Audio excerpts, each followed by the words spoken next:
ఏలూరు జిల్లా గుట్టాయిగూడెం మండలం కామవరం గ్రామంలో వర్షావారి ఇలవేల్పు గద్దె రాజులు మరియు అమ్మవార్ల జాతర మహోత్సవాలు ఆలయ పీఠాధిపతి వర్ష పుల్లారావు ఆధ్వర్యంలో మాఘశుద్ధ పౌర్ణమి నాడు ప్రారంభమై 5 రోజుల పాటు అనగా 12వ తేదీ నుండి 16వ తేదీ వరకు ఘనంగా నిర్వహిస్తామని ఆలయ కమిటీ సభ్యులు తెలియజేశారు.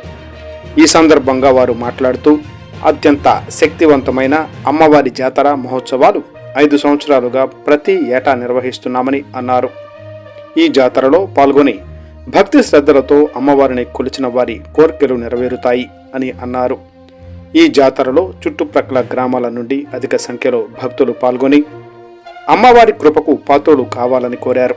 ఈ కార్యక్రమంలో కమిటీ సభ్యులు పెట్టి శ్రీను, మోడియం రమేష్, కొరసార్ రాంబాబు, తెల్లం రమేష్, గోగుల రవి, తెల్లం ప్రసాద్, పొడియం రమేష్ గ్రామస్తులు పాల్గొన్నారు.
వనదుర్గాదేవి కింద, అలాగే ఉబ్బలమంగం తల్లి నాగదుర్గాదేవి కింద కలిసి వేయించేసి ఉన్న మాఘశుద్ధ పౌర్ణమి జాతర 12వ తారీఖు నుంచి 16వ తారీఖు వరకు జరుగుతుంది. ఇక్కడ 5 రోజుల పాటు కార్యక్రమం అంటే చాలా విశిష్టమైనది. మాఘశుద్ధ పౌర్ణమి రోజున, ఈరోజు పౌర్ణమి నుంచి రాత్రి నుంచి అంటే పగల నుంచి జరుగుతుంది. రాత్రికి పౌర్ణమి కాబట్టి రాత్రికి సాయంత్రం పూట వనం తీసుకొచ్చి ఆ తర్వాత నుంచి ఉబ్బలమంగం దగ్గరికి వెళ్ళి అక్కడ నీటిని తీసుకొచ్చి, శుద్ధమైన నీటిని తీసుకొచ్చి ఇక్కడ నుంచి జరుగుతుంది.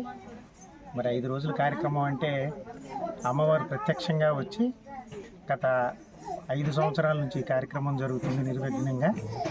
ప్రతి సంవత్సరం మాఘశుద్ధ పౌర్ణమి రోజున మంచి ముహూర్తాన అమ్మవారు నిత్యం 5 రోజులు గురువుగారు వర్ష పుల్లారావు గారి ఒంటి మీదే ఉండి ఈ కార్యక్రమం అనేది జరపటం జరుగుతుంది. ఈ ముహూర్తాన వేరే చోట్ల ఎక్కడ ఏ జాతర అనేది కూడా జరగదు. కాకపోతే ఇక్కడ కామవరంలో మంచి విశిష్టత ఉంది. అమ్మవారు ప్రత్యక్షంగా వస్తారు కాబట్టి భక్తులు వారు కోరుకున్న కోరికలు ప్రత్యక్షంగా అమ్మను తలుచుకుని 5 రోజులు ఇక్కడ కంకణం కట్టుకుని చేసిన వారికి మంచి ఫలితాలు అనేవి వస్తాయి. అది ముగ్గురు అమ్మవార్లు గద్దెల మీదకి ఈరోజు ఫస్ట్ రోజున అక్కడి నుంచి అమ్మవారి కాళ్ళు కడిగి మేము కమిటీ భక్తులందరూ కలిపి కాళ్ళు కడిగి పాలతో తీసుకొస్తాం గద్దెల మీదకి. మళ్ళీ చివరి రోజున మళ్ళీ ఊళ్ళోకి పంపించడం జరుగుతుంది 16వ తారీఖున. ఆ రోజు కూడా ఆదివారం రోజున అంగరంగ వైభోగంగా అన్న సమారాధనతో 5 రోజులు కూడా కార్యక్రమం జరుగుతుంది. విశేష భక్తులు చక్కగా వచ్చి వారి కోరికలు నెరవేర్చుకోవాలని కోరుతున్నాం. ఈరోజు మాఘశుద్ధ పౌర్ణమి సందర్భంగా మొదటి రోజు కార్యక్రమం స్టార్ట్ అయింది కాబట్టి ఈ కార్యక్రమానికి చుట్టుపక్కల ఉన్నటువంటి మన ఆదివాసీ గ్రామాలు మొత్తం కూడా ఈరోజు కార్యక్రమంలో పాల్గొనడం జరుగుతుంది. ప్రతి భక్తులందరూ కూడా ఈరోజు మనకు మొదటి రోజు కాబట్టి మొదటి రోజు సంబంధించిన కార్యక్రమం అమ్మవారికి రాజపట్నం పోసి అమ్మవారిని పూలపాన్పై కూర్చోబెట్టి భక్తులందరూ కూడా ఆ రాజపట్నంలో అమ్మవారు కూర్చున్న కార్యక్రమానికి హాజరై వాళ్ళు భక్తి శ్రద్ధలతో వాళ్ళు పూజ కార్యక్రమాలు చేసుకుని అమ్మవారిని సన్నిధిలోకి వెళ్ళి దర్శనం చేసుకుని వెళతారు చుట్టుపక్కల గ్రామాల ఆదివాసీ ప్రజలు కూడా. ఎందుకంటే వాళ్ళకు ఇక్కడ అమ్మవారు ఏం చెప్పినా కూడా వారి కోరికలు నెరవేరుతాయని ఒక ముఖ్య ఉద్దేశంతో వాళ్ళు ఇన్ని సంవత్సరాల నుంచి అమ్మవారి ఆదివాసీ సంప్రదాయ ప్రకారం జరుగుతాయి కార్యక్రమాలన్నీ కూడా. ఇక్కడ ఆదివాసీ కార్యక్రమాల్లో డోలు మేళాలతో సన్నాయి మేళాలతో చక్కగా చేసుకుంటూ అమ్మవారిని కొలుసుకుంటున్నారు కాబట్టి ఇక్కడ మనకి ఏం చేసినా కూడా ప్రతి కార్యక్రమం జరుగుతున్నాయి అనే ఒక నమ్మకంతో ప్రతి సంవత్సరం భక్తులందరూ వచ్చి ఇక్కడ సేవ చేసుకుని భక్తి శ్రద్ధలతో కమిటీ వారు కూడా చేసే కార్యక్రమాలు మెచ్చుకుంటూ ఇక్కడ కార్యక్రమాన్ని విజయవంతం చేసుకుంటూ వెళ్తున్నారు.